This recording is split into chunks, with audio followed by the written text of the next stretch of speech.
मैं नवीन जोशी 11वीं कक्षा के सभी छात्रों का हार्दिक स्वागत करता हूँ। पिछली बार हमने कबीर जी का पद साधो देखो जग बोराना पद का गान किया था। इस बार हम इस पद का भावार्थ और शब्दार्थ समझेंगे। साधो देखो जग बोराना, यहाँ पे साधो यानी भाइयों और बोराना मतलब पागल होना। कबीर जी कहते हैं कि भाइयों, इस संसार के लोग पागल हो गए हैं। साची कहो तो मारन धावे, झूठे जगपति आना।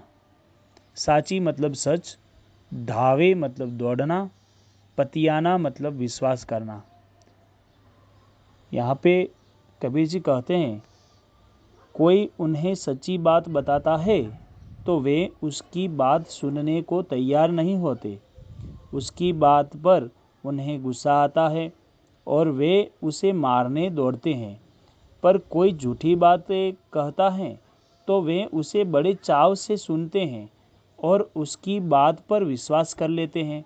यानी उनमें सच और झूठ की पहचान नहीं रह गई है। आगे कबीर जी कहते हैं, हिंदू कहते हैं राम हमारा, मुसलमान रहमाना। आपस में दो लड़े मरतु हैं, मरम कोई नहीं जाना।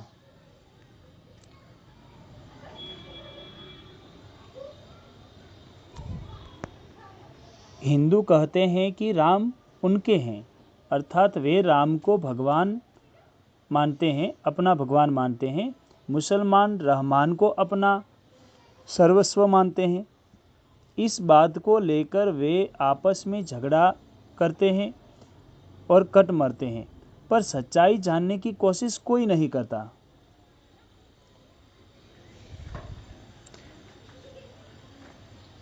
आगे कबीर जी कहते हैं, बहुत मिले मोही नेमी धर्मी, प्रात करे स्नाना। बहुत मिले मोही यानी मुझे, नेमी नियम पालने वाले, धर्मी धर्म पालने वाले। प्रातः सुबह, प्रातः मतलब सुबह, स्नाना मतलब स्नान। आत्म छोड़ी पसाने पूजे। आत्म यानी आत्मज्ञान, आत्म छोड़ी आत्मज्ञान को छोड़कर पसाने पूजे। पसानी मतलब पत्थर, पत्थर पूजे यानी मूर्ति पूजा।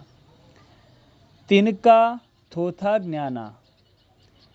तिनका मतलब उनका, थोथा ज्ञाना मतलब खोखला ज्ञान है। यहाँ पे कबीर जी कहते हैं कि नियम धर्म का पालन करने की बात करने वाले अनेक लोगों को मैंने देखा है। वे सुबह उठते ही स्नान का ढोंग करते हैं। उनका ज्ञान खोखला है। ऐसे लोग आत्मज्ञान को महत्व नहीं देते और पत्थर की पूजा करते हैं, मतलब मूर्ति पूजा करते हैं।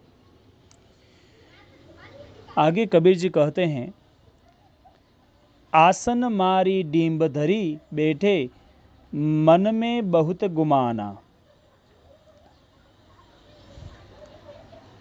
गुमाना मतलब घमंड, गर्व। यहाँ पे घमंड लिया गया है। मतलब वे आसन और ध्यान की बातें करते हैं और इस पर उन्हें बहुत अभिमान है, घमंड है, अभिमान है। आगे कबीर जी कहते हैं, पीपर पाथर पूजन लागे, तीर्थ बर्त भुलाना। माला पहिरे टोपी पहिरे, छाप तिलक अनुमाना। पीपर पाथर, पीपर माने पीपल का पेड़, पाथर माने पत्थर। पीपर यानी पीपल का पेड़, पाथर यानी पत्थर। पूजन लागे, जो पीपल के पेड़ की पूजा करते हैं, पत्थर की पूजा करते हैं, मूर्ति पूजा करते हैं। तीर्थ और व्रत भुलाना, भुलाना यानी समय बर्बाद करना, व्रत यानी व्रत। तो यहाँ पे कबीर जी कहते हैं कि बाह्य दिखावों में विश्वास करने वाले ऐसे लोग पीपल के वृक्ष और पत्थर मूर्ति की पूजा करते हैं, तीर्थ व्रत में अपना समय बर्बाद करते हैं, माला धारण करते और टोपी पहनते हैं, छाप और तिलक लगाते हैं। ये लोग ज्ञान वैराग्य के नियमावली, साखी और परमात्मा के सूक्ष्म नाम तथा शब्द का प्रचार करते घूमते हैं, पर आत्मज्ञान के बारे में कुछ भी नहीं जानते।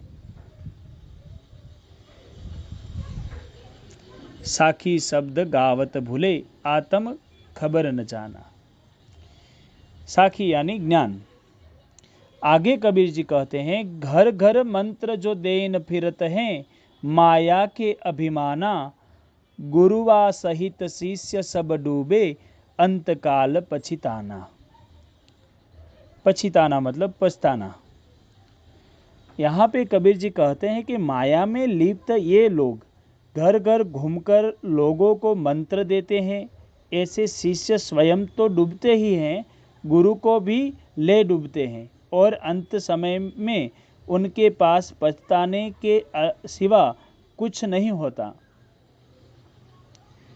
आगे कबीर जी कहते हैं, बहुतक देखे पीर औलिया, पढ़े किताब कुराना, करे मुरीद कबर बतलावे, उन्हु खुदा न जाना।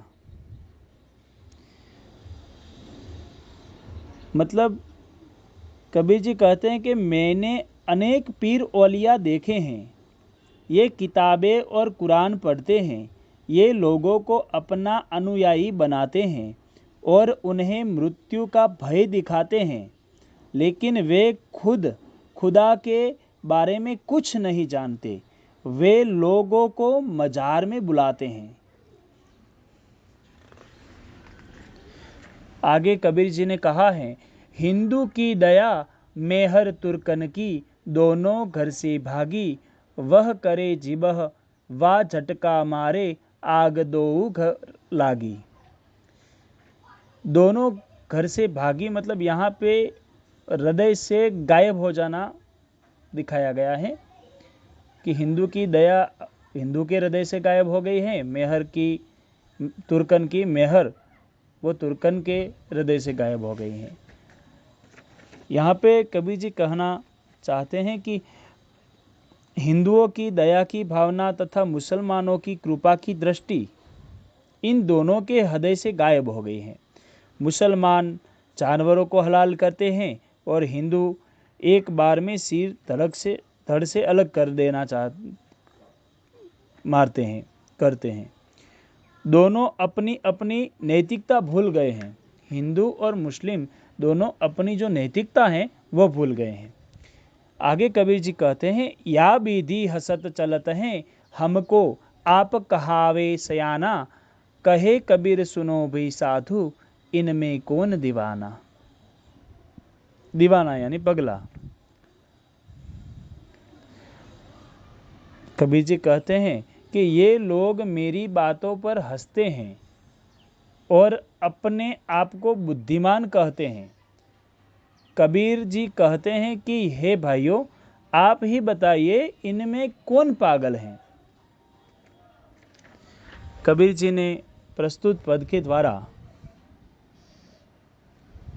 अपने युग में व्याप्त हिंदू मुस्लिम धर्म की विसंगतियों तथा अंतर विरोधों, धार्मिक संकीर्णताओं, बाह्य आडंबरों आदि का खुलकर विरोध प्रस्तुत पद में किया है, और धर्म के जो ठेकेदार थे उनको आत्मज्ञान प्राप्ति की नसीहत उन्होंने बहुत सरल तरीके से दी है। बहुत अच्छी पद की रचना की है। आपको अच्छी तरह से समझ में आया होगा, ऐसा मेरा मानना है। अगर कोई प्रश्न हो आप किसी छात्र को, तो मुझे प्रश्न आप कॉल कर सकते हो और इसके बारे में प्रश्न पूछ सकते हो। जय हिंद।